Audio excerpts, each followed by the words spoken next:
The concept of maximum wire size, especially for grounding and neutral conductors, is important for electrical safety.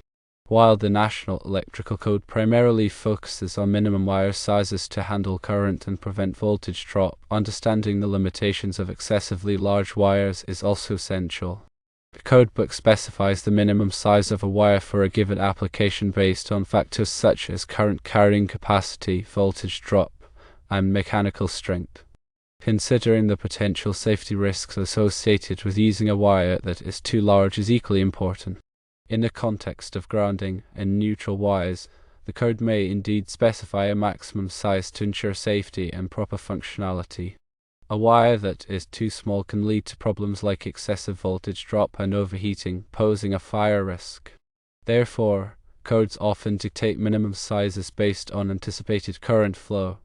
However, excessively large wires can also introduce complications. When a question asks for the maximum size of a wire, carefully evaluate the context. It's crucial to understand why a larger than necessary wire might be problematic. Firstly, cost. Larger wires are more expensive. Using an unnecessarily large wire increases the overall cost of the installation without providing any tangible benefit. Secondly, workability. Larger wires are physically harder to handle. They are more difficult to bend, cut, and terminate. This can slow down the installation process and increase the risk of errors. Thirdly, termination issues. Electrical equipment such as circuit breakers and receptacles is designed to accept specific ranges of wire sizes. An excessively large wire might not fit properly into the termination points, leading to loose connections, which in turn can cause arcing, overheating, and potentially fires.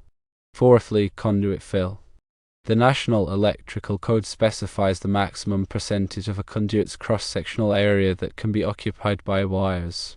Using larger wires than necessary can lead to exceeding the conduit fill limits, requiring the installation of larger and more expensive conduit. Fifthly, inductive reactance. In alternating current circuits, larger conductors exhibit higher inductive reactance. This can lead to increased voltage drop, especially over longer distances, and can negatively impact the performance of sensitive electronic equipment. Sixthly, skin effect. At higher frequencies, alternating current tends to flow primarily on the surface of a conductor, a phenomenon known as skin effect.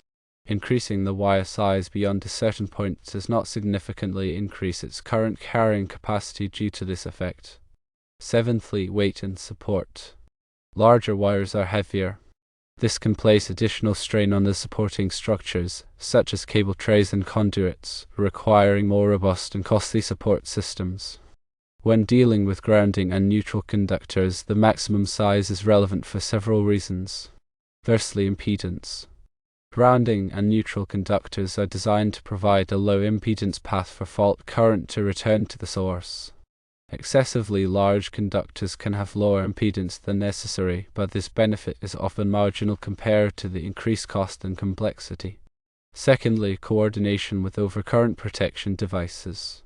The size of the grounding and neutral conductors must be properly coordinated with the overcurrent protection devices, such as circuit breakers and fuses. Using an excessively large conductor does not necessarily improve the coordination and may even make it more difficult to achieve proper coordination. Thirdly, equipotential bonding. Grounding and neutral conductors play a crucial role in establishing equipotential bonding, which minimizes voltage differences between different conductive parts of the electrical system. While larger conductors can contribute to better equipotential bonding, the improvement is often minimal compared to the increased cost and complexity. To answer the question effectively, understand the specific requirements and limitations outlined in the applicable electrical codes and standards, such as the National Electrical Code. Firstly, review the code requirements for grounding and bonding. The National Electrical Code Article 250 provides detailed requirements for grounding and bonding electrical systems. Familiarize yourself with these requirements, including the tables that specify the minimum size of grounding and bonding conductors based on the size of the overcurrent protection device. Secondly, consider the context of the question. Is the question referring to a specific type of electrical system, such as a residential, commercial, or industrial system? Is it referring to a specific type of equipment, such as a transformer, generator, or motor? Understanding the context of the question will help you narrow down the possible answers. Thirdly, evaluate the potential safety risks. What are the potential safety risks associated with using a wire that is too large? Could it create a hazard or make it difficult to ensure proper electrical protection? Fourthly, consider the practical implications. How would using a larger than necessary wire affect the installation process, the cost of the project, and the overall performance of the electrical system? Fifthly, consult with experienced electricians or electrical engineers. If you are unsure about the correct answer, seek guidance from qualified professionals who have extensive knowledge of electrical codes and practices.